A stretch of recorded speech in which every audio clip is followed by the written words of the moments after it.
You are looking beautiful. এক মুহূর্ত থেমে আরো বলে, চোখ খোলো চন্দ্র। রৌনক বলার পরেও চোখ মেলার সাহস হয় না চিত্রলেখার। রৌনক আরো বলে, প্লিজ বউ। He will be mine. শক্ত পদক্ষেপে প্রস্থান করে সাবা। সাপাদের সব পরিবারে দাওয়াত করা হয়েছিল, কিন্তু আজ সকালে কিছু জরুরি কাজে ঢাকার বাইরে গিয়েছেন আশরাফ আহমেদ। স্বামীর অনুপস্থিতিতে আসতে মন সায় দেয়নি সানজিদা আহমেদের। ওনারা সবাই ধরেই নিয়েছিলেন রৌনকের সঙ্গে সাবার বিয়ে হবে। রৌনকের আপত্তি ছিল তা সবাই জানতো, কিন্তু সে যে এমন কাজ করবে ভাবে অন্য একটা মেয়েকে বিয়ে করে নিয়ে আসবে তা কেউ ভাবেনি। রৌনকের সঙ্গে সাবার বিয়ে হলে এর থেকেও বড় পার্টি হবার কথা ছিল, অথচ সেই রৌনকের বউয়ের ওয়েলকাম পার্টি, অথচ বউটা সাবা নয় ভেবে আসতে মন চায়নি সানজিদা আহমেদের। আশরাফ আহমেদ ঢাকায় থাকলে হয়তো সম্পর্কের খাতিরে, ব্যবসার খাতিরে তাদের দুজনকে আসতে হতো, কিন্তু আশরাফ সাহেব না থাকায় সুযোগ পেয়ে তিনি নিজেও আসেননি। দুই মেয়েকেও বলেছিলেন প্রয়োজন নেই আসার, কিন্তু সাবা তো সাবাই, নিজের বেহায়াপনা দেখানোর জন্য হলেও আসবে। এই বাড়িতে আসতে তার কারণ লাগে না। অন্যদিকে রিপা মন থেকে এসেছে রৌনককে তার নতুন জীবনের জন্য শুভেচ্ছা জানাতে। রিপা একটুও রাগ হয়নি রৌনক সাবাকে বিয়ে করেনি বলে, বরং খুশিই হয়েছে বলা যায়। নিজের বোনকে সে চিনে, রৌনকের অতীত সম্পর্কেও অনেকটা জানা আছে তার। রিপা কখনোই চায়নি রৌনকের জীবনে সাবার মতো কেউ আসুক। এখন ভাবলে রিপার মনে হয় চিত্রলেখায় রৌনকের জন্য উত্তম জীবন সঙ্গী। যতটুকু সে লিখনের কাছে শুনেছে সবসময় তার থেকে এটাই মনে হয় রিপার। রৌনকের জন্য চিত্রলেখার চাইতে ভালো কেউই হতে পারে না। তানিয়া তার সার্কেলের লোকজনের সঙ্গে চিত্রলেখার পরিচয় করিয়ে দিতে ব্যস্ত। কিছুক্ষণ আগে রৌনক লাবিবের সঙ্গে কোথায় যেন চলে গেল। তারপর 15 মিনিটের মতো হয়ে গেছে, এখনো তাকে দেখেনি সে। একবার দুবার এদিক সেদিক খুঁজলেও না পেয়ে পরে এদিকে মনোযোগ দেবার চেষ্টা করে। তার জন্য এত আয়োজন, তার উচিত এসবের সঙ্গে নিজেকে মানিয়ে গুছিয়ে নেওয়া। যদিও তার সময় লাগবে, তবুও সে চেষ্টা তো করতেই পারে। সেই চেষ্টাটা না হয় এখান থেকেই আজকের অনুষ্ঠানের মধ্যে দিয়ে শুরু হোক। সকলের উপস্থিতিতে আচমকায় পেছন থেকে জড়িয়ে ধরে কেউ চিত্রলেখাকে। পেছন থেকে একজোড়া হাত এগিয়ে এসে চিত্রলেখার পেটের কাছে জড়িয়ে ধরতেই তার বুঝতে অসুবিধা হয় না এই হাত জোড়া কার। এত মানুষের উপস্থিতিতে রৌনক ছাড়া কারো সাহস নেই তাকে জড়িয়ে ধরে। অবশ্য চিত্রলেখার বোঝা হয়ে গেছে কারো উপস্থিতি তো দূরের কথা, আড়ালে আবডালেও রৌনক দ্বিতীয় কাউকে অ্যালাউ করবে না তাকে স্পর্শ করে। রৌনকের উপস্থিতিতে নিজেকে এতখানি সুরক্ষিত অনুভব করে সে। আচমকা সবার উপস্থিতিতে রৌনক এভাবে জড়িয়ে ধরায় লজ্জা গ্রাস করে ফেলে চিত্রলেখাকে। ওদের দেখে পাশে উপস্থিত সবাই মুচকি হাসছে। নিজেকে সামলানোর বৃথা চেষ্টা করে মিনমিনে কণ্ঠে চিত্রলেখা বলে, কি করছেন, সবাই দেখছে। চিত্রলেখার কাঁধে মুখ রেখে রৌনক বলে, দেখুন, আই ডোন্ট কেয়ার। লজ্জায় মাটির ভিতরে হারিয়ে যেতে ইচ্ছে করছে চিত্রলেখার। বউ লজ্জা পাচ্ছে বুঝতে পেরে বেশি একটা সময় নেয় না রৌনক। চিত্রলেখাকে এর চাইতেও আরো 100 গুণ বেশি লজ্জা দিবে সে আজ, তবে এখন নয়, আর এখানে নয়। বিশেষ কিছু পরিকল্পনা করে রেখেছে সে নিজেদের জন্যে। ওসব হবে তাদের ব্যক্তিগত মুহূর্ত। চিত্রলেখার কাঁধে মুখ রেখে রৌনক বলে, I have a surprise for you. Surprise? Yes. Rounak চিত্রলেখাকে ছেড়ে দিয়ে তার মুখোমুখি এসে দাঁড়ায়, তারপর বলে, পেছনে দেখো। রৌনকের আদেশ মতো পেছনে ঘুরতে খুশি ও আনন্দে চিত্রলেখা চোখ চকচক করে ওঠে নিজের ভাই বোন ও খালাকে দেখে।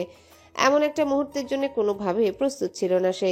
মনে করা তো দূরের কথা, আশাও করেনি চিত্রলেখা আজকের পার্টিতে রৌনক তার পরিবারের কাউকে ইনভাইট করবে। কেবল লিখন রায় নয়, আফিফাও এসেছে বাবুলকে নিয়ে। খুশিতে চিত্রলেখার চোখে পানি এসে পড়েছে। তা দেখে রৌনক চিত্রলেখার কানের কাছে মুখ নিয়ে বলে, একদম কাঁদার চেষ্টা করবে না। তোমার কাঁদানোর জন্য এই সারপ্রাইজ প্ল্যান করিনি আমি। তোমার হাসি মুখ দেখবো বলে এত আয়োজন। রৌনকের আবদার মতো তার দিকে একটা অশ্রু ভেজা হাসি দিয়ে চারুকে জড়িয়ে ধরে চিত্রলেখা।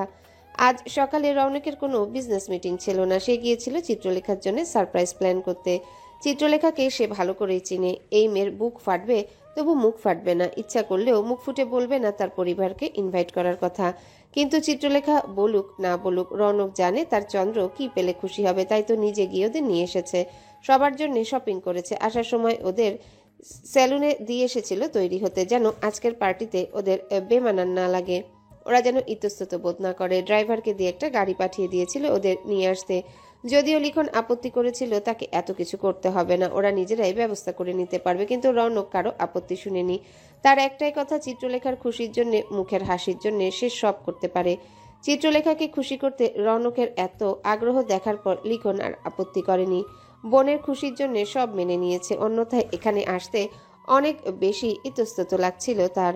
এই পরিবেশ তাদের জন্য নয়, তা ভালো করেই জানে লিখন। চিত্রলেখা ব্যস্ত হয়ে পড়ে নিজের ভাই বোনদের নিয়ে। রনক ভাই, আরে রিপা যে, কখন এলে তুই? পরিচিত কারো কণ্ঠ শুনতে পেয়ে তৎক্ষণাৎ পাশ ফিরে তাকায় লিখন। তৎক্ষণাৎই লিখন ও রিপার একে অপরের চোখে চোখ পড়ে। রনক রিপার সঙ্গে চিত্রলেখার পরিচয় করিয়ে দেয়। সবার উপস্থিতিতে লিখন ও রিপা কথা বলে না, নিজ নিজ অবাক হওয়া চেহারা সামলে নেয়। যদিও রিপা তেমন একটা অবাক হয়নি, সে আগে থেকেই জানতো হয়তো লিখনের সঙ্গে তার এখানে দেখা হবে। অবাক হয়েছে লিখন, যা তার চোখে মুখে স্পষ্ট পরিলক্ষিত, কিন্তু এখানে রিপার সঙ্গে কথা বলার কোনো চেষ্টা করে না সে। রিপা এখানে কি করছে, রৌনকের সঙ্গে তার কি সম্পর্ক, সব জানার সুযোগ পাবে, তাই আপাতত চেপে যায়। খানিকটা রৌনকের কাছাকাছি চেপে এসে চিত্রলেখা কণ্ঠস্বর একদম খাদে নামিয়ে কথা বলে, যেন অন্য কেউ শুনতে না পায়। কাছাকাছি আসতে নিয়ে রৌনকের শরীরের সঙ্গে চিত্রলেখার শরীর ঘেঁষে খানিকটা। ফিসফিসে আনন্দ মিশ্রিত কণ্ঠে বলে, থ্যাংক ইউ সো মাচ। ইস, এত বড় সারপ্রাইজের বিনিময়ে শুধু থ্যাংক ইউ? আরো বেটার কিছু পেতে পারি আমি। কি চাই বলুন? যা চাইবে দিবে? যা বলবেন তাই। All right. চিত্রলেখার হাত ধরে জোরে কেসে রৌনক বলে, এক্সকিউজ মি প্লিজ, আমরা একটু আসছি। লাবিব ও তানিয়ার দিকে তাকিয়ে রৌনক ইশারা করে লিখনদের খেয়াল রাখতে। আর এক মুহূর্ত অপেক্ষা না করে চিত্রলেখাকে নিয়ে উপরে চলে যায়। সে নিজের ঘরে প্রবেশ করে তৎক্ষণাৎই দরজার সঙ্গে চেপে ধরে চিত্রলেখাকে। কিছু বুঝে ওঠার সুযোগ না দিয়ে রৌনক চিত্রলেখার লিপস্টিকে লাল হয়ে থাকা ঠোঁট জোড়ার দখলে নেয়। অনেকক্ষণ নিজেকে সামলে রেখেছিল সে, পার্টি শেষ হওয়া পর্যন্ত নিজেকে সামলে রাখবে বলে ভেবে রেখেছিল। কিন্তু যেই চিত্রলেখা নিজে থেকে তার কাছাকাছি এসে ফিসফিস করে কথা বলল, মৃদুভাবে গা ছুঁয়ে দিল, হয়তো অবচেতনই। যেই চিত্রলেখার নিঃশ্বাস রৌনকের কান স্পর্শ করলো, ব্যাস, রৌনকের সেলফ ডিফেন্স ভেঙে চুরমার হয়ে গেছে তখনই। আর নিজেকে সামলে রাখতে পারবে না সে। খুব বেশি কিছু না হোক, অন্তত ওই ঠোঁট জোড়ার দখল তার চাই চাই। চিত্রলেখা বুঝে উঠতে পারে না কি হচ্ছে। সে কিছু বুঝে ওঠার আগেই তার ঠোঁট জোড়া বেদখল হয়ে গেছে। রৌনকের আচমকা আক্রমণে প্রথমে চিত্রলেখার চোখ বড় হয়। 3 সেকেন্ড সময় লাগে চিত্রলেখার কি ঘটেছে তা বুঝতে, ধাতস্থ হতে। সে চাইলেই এখন আর নিজেকে রৌনকের স্পর্শ থেকে আলাদা করতে পারবে না। সেই চেষ্টাও করে না অবশ্য। বড় হয়ে থাকা চোখগুলো রৌনকের ঠোঁটের উষ্ণ স্পর্শের আবেশে বন্ধ করে নেয়। হাত বাড়িয়ে রৌনকের গলা জড়িয়ে ধরে নিজেও তাল মেলায় রৌনকের ঠোঁটের তালে। এই ঠোঁট রৌনক ততক্ষণ না ছাড়ার পণ করেছে যতক্ষণ না তাদের নিঃশ্বাস বন্ধ হয়ে যায়। আর চিত্রলেখার রেহাই নেই। আগের চাইতে আরো হিংস্র হয় সে। তার হাত চলে গিয়েছে চিত্রলেখার শাড়ির ভেতরে। রৌনকের স্পর্শ যেন আরো পাগল করে দিচ্ছে চিত্রলেখাকে। এই পাগলামি উন্মাদনার শেষ কোথায় চিত্রলেখার জানা নেই। তবে তার মন্দ লাগছে না এভাবে নিজেকে রৌনকের কাছে সঁপে দিতে। রৌনককে নিজের দখল দিতে একটুও খারাপ লাগছে না। উষ্ণ ভালো লাগায় অঙ্গে অঙ্গে কাঁপন ধরছে তার। আরো কিছু চাই তার, আরো বেশি কিছু। পার্টির অবশিষ্ট সময়ে চিত্রলেখার রৌনকের চোখে চোখ রাখতে পারেনি, মুখ তুলে তার দিকে তাকাতে পারেনি লজ্জায়। এভাবে সে রৌনকের ঠোঁটের উষ্ণ আহ্বানে সাড়া দিয়ে ফেলবে ভাবতেই পারেনি। এখন লজ্জায় মরে যেতে ইচ্ছা করছে। পার্টির প্রায় শেষের দিকে সবার থেকে বিদায় নিয়ে রৌনক লাবিবকে সঙ্গে করে নিজের ঘরের অফিসে বসেছে। কি যেন জরুরি কাজ পড়ে গেছে তার। ওরা পার্টি ছেড়ে যাবার কিছুক্ষণ পর তানিয়াও ওদের জয়েন করেছে। চিত্রলেখা এখন বসে আছে তার নিজের ঘরে। পার্টিতে পরা শাড়িটা এখনো খোলেনি সে। রৌনকের আবদার, সে ফ্রি না হওয়া অবধি যেন চিত্রলেখা এই শাড়িতেই থাকে। মেকআপটাও ছাড়েনি সে। বলা যায় এক কথায় পার্টির গেট আপেই আছে সে এখনো রৌনকের অপেক্ষায়। মেহমান সব চলে গেছে প্রায় ঘন্টাখানেক আগে। রৌনক বলেছিল লিখনদের রাতটা থেকে যেতে, কিন্তু এতে রাজি হয়নি নার্গিস বেগম। এমনিতেই ওদের বিয়েটা স্বাভাবিকভাবে হয়নি। এই বাড়িতে আসার পর থেকেই অজানা এক অস্থিরতায় অস্থির হয়ে আছেন। কতক্ষণে বাড়ি ফিরে যাবেন সেই চিন্তায় ছিলেন আসার পর থেকে। তার উপর একটা বিষয় ওনার খটকা লেগেছে। রৌনকের মা তথা চিত্রলেখার শাশুড়ি ওনাদের সঙ্গে দেখা করেননি। যদিও সবাইকে বলা হয়েছে ওনার শরীর ভালো নেই, তাই পার্টি জয়েন করতে পারছেন না, তবুও একটা খটকা থেকেই যায়।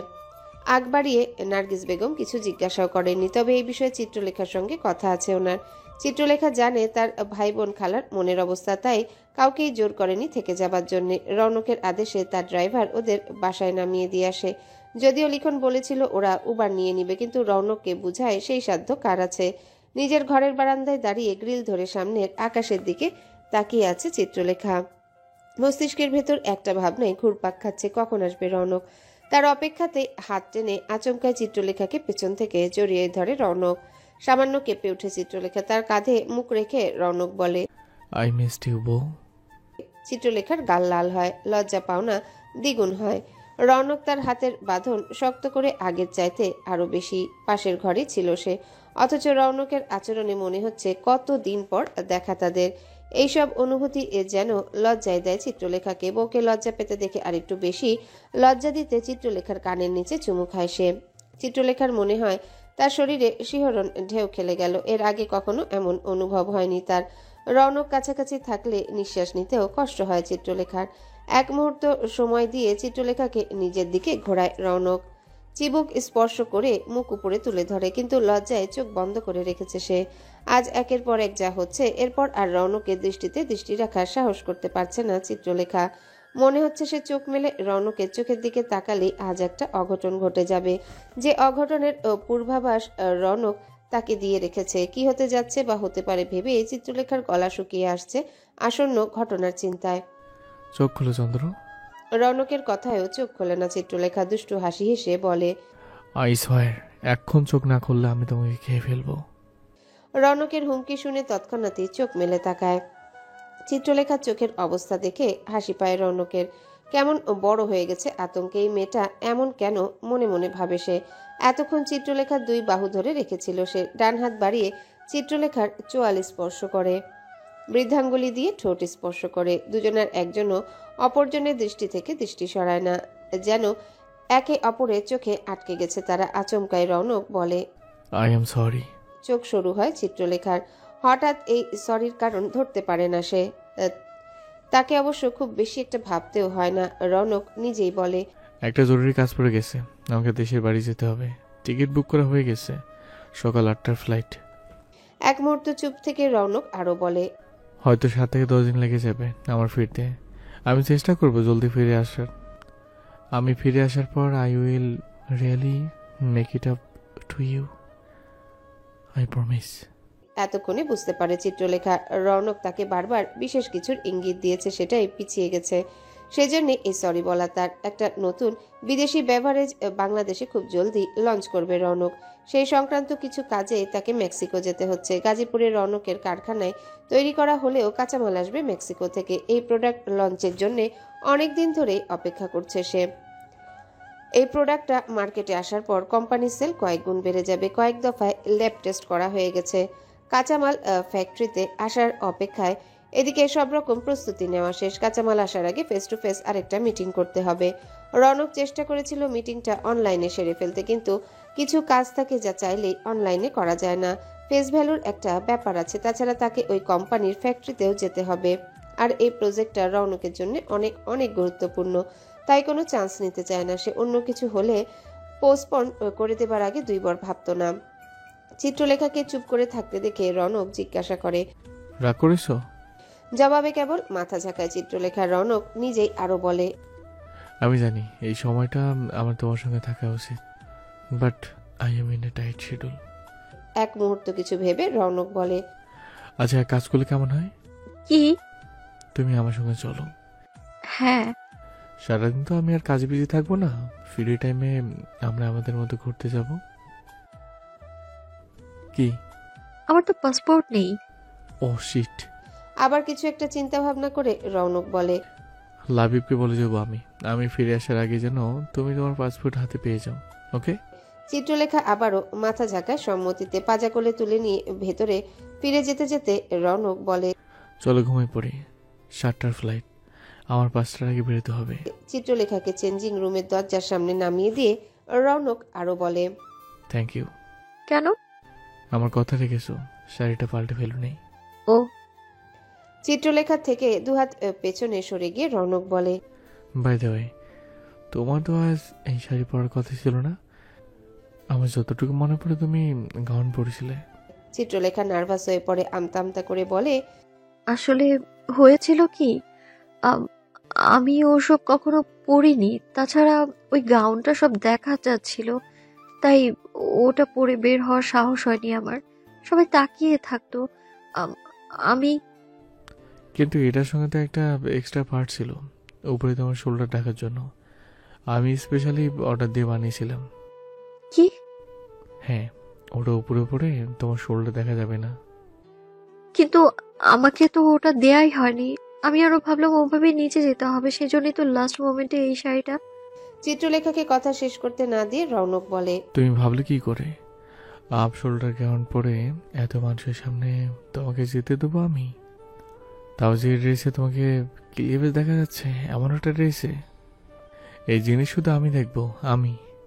কেউ তোমার নগ্ন শরীরের দিকে তাকানোর আগে তার চোখ তুলে ফেলবো আমি। ভালো লাগা ও লজ্জার সংমিশ্রিত এক অদ্ভুত অনুভূতি অনুভব করে চিত্রলেখা। তার নার্ভাসনেস টের পেয়ে রৌনক বলে, ইটস ওকে, আমি তো দেখেছি বেশ, আর কেউ না দেখলেও চলবে।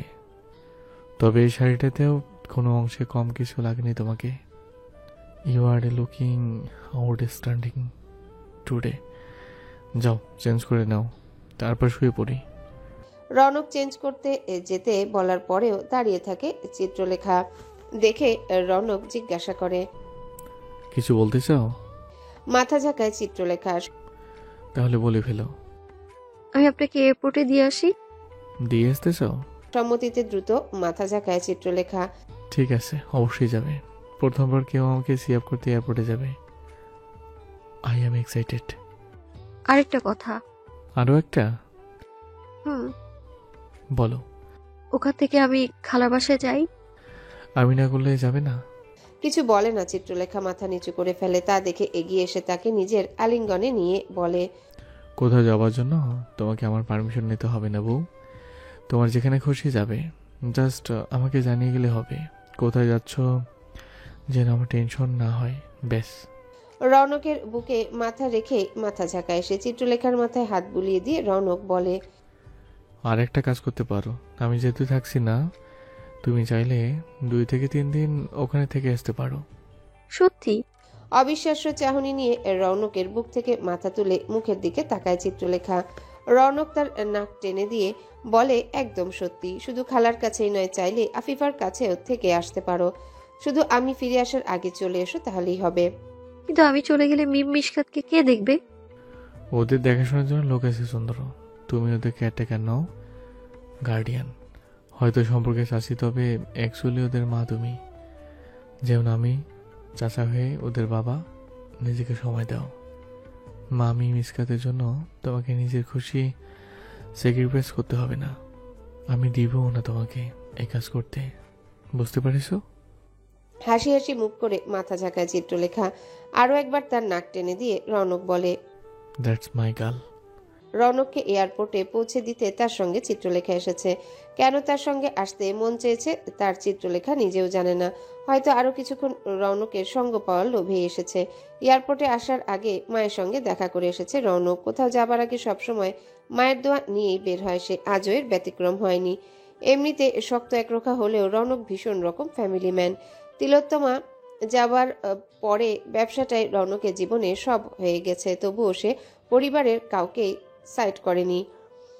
নিজের পরিবারের দিকেও সবসময় তার সতর্ক দৃষ্টি থেকেছে। মুখে না বললেও রৌনক তার পরিবারকে অনেক ভালোবাসে। এয়ারপোর্ট টার্মিনাল 2 এর সামনে দাঁড়িয়ে আছে তারা একে অপরের মুখোমুখি। চিত্রলেখার নার্ভাস লাগছে। বিদায় বেলায় কি বলতে হয় তার জানা নেই, জানা থাকবে কিভাবে। এভাবে কখনো কাউকে বিদায় দেওয়া হয়নি তার। লাবিব সঙ্গে এসেছে, সবসময় এসেই আসে, কখনো কখনো সঙ্গেও যায়। তবে এবার রৌনক একা যাচ্ছে। এদিকেও কিছু কাজ আছে যেগুলো রৌনকের অবর্তমানে লাবিব ও তানিয়াকে সামলাতে হবে। তানিয়া একা পারবে না ভেবেই লাবিবকে রেখে যাওয়া। আবার চিত্রলেখাও আছে, যদি কোনো এমার্জেন্সি হয়। সব অনেক কিছু ভেবেই লাবিবকে এবার রেখে যাচ্ছে সে। লাবিব গাড়ি থেকে রৌনকের ব্যাগ ট্রলিতে তুলতে ব্যস্ত। দিকের অন্য সময় চাইলেই এই সময় এয়ারপোর্টে মানুষ একটু কম বলা যায়, তবে একদম ফাঁকাও নয়। রৌনক এতক্ষণ তার ট্যাবে কিছু একটা করছিল। ট্যাবের কাজ শেষ করে সেটা গাড়ির পেছনের সিটে রেখে দরজা আটকে দেয়। রওনা থেকে শুরু করে এই পর্যন্ত একটা কথাও বলেনি চিত্রলেখা। কি বলবে সেটাই বুঝতে পারছে না বলেই তার চুপ করে থাকা। এবারে রৌনক এগিয়ে এসে চিত্রলেখা 2 হাত নিজের 2 হাতের মুঠোয় নিয়ে নেয়। চিত্রলেখা প্রথমে হাতের দিকে তাকায়, তারপর মুখ তুলে রনকের মুখের দিকে তাকায়। আচমকায় ধক করে উঠে তার বুকের ভেতর। এই মানুষটাকে আগামী বেশ কিছুদিন দেখতে পারবে না সে। ভাবনাটা হিট করে চিত্রলেখাকে বুকের গভীরে কোথাও। কিছু বলার তাগাদা অনুভব করে চিত্রলেখা, কিন্তু কি বলবে সে? সাবধানে থাকবেন। রনক তো বাচ্চা নয় যে সাবধানে না থাকলে হারিয়ে যাবে। ঠিকঠাক খাওয়া দাওয়া করবেন, সময় মতো ঘুমাবেন, মন দিয়ে কাজ করবেন। এসব কি আসলেই বলতে হবে? একটা প্রশ্ন জুৎসই লাগে না চিত্রলেখার কাছে? এসব বললে নিশ্চয়ই রনক হাসবে তার উপর। কাজের জন্য যাচ্ছে, অবশ্যই মন দিয়েই কাজ করবে সে। নিজের বোকা বোকা চিন্তার উপর নিজেরই বিরক্ত লাগে, তাই কিছু না বলে চুপ করে থাকায় শ্রেয় ধরে নেয়। রনক নিজেই বলুক যা বলার, তাদের দুজনের মাঝে সামান্য দূরত্ব আছে। এক কদম এগিয়ে এসে সেই দূরত্ব ঘুচে দেওয়ার চেষ্টা করে রনক, যদিও তাদের শরীর পুরোপুরি স্পর্শ করে না। ইদানিং যথেষ্ট ঠান্ডা পড়ে গেছে। চিত্রলেখার গায়ে একটা মোটা কাশ্মীরি শাল জড়ানো শাড়ি পরেছে সে। রনকের আগের দিন নিয়ে আসা শাড়িগুলো থেকে হালকা গোলাপি রঙের প্রিন্টের শাড়ি। চিত্রলেখাকে চেঞ্জিং রুম থেকে শাড়িতে বের হতে দেখে রনকের ইচ্ছা হয়েছিল সে এই ফ্লাইটটা ক্যান্সেল করে দেয়, কিন্তু করেনি। নিজেকে সামলে রেখেছে। নিজেদের কাছে আসার মুহূর্তটাকে তাড়াহুড়ো করে নষ্ট করতে চায় না সে। সময় নিয়ে চিত্রলেখাকে আদর দিতে চায় সে। সময় নিয়ে চিত্রলেখার জড়তা ভাঙাতে চায়। সময় নিয়ে নিজেকে চিত্রলেখার কাছে হস্তান্তর করতে চায় সে।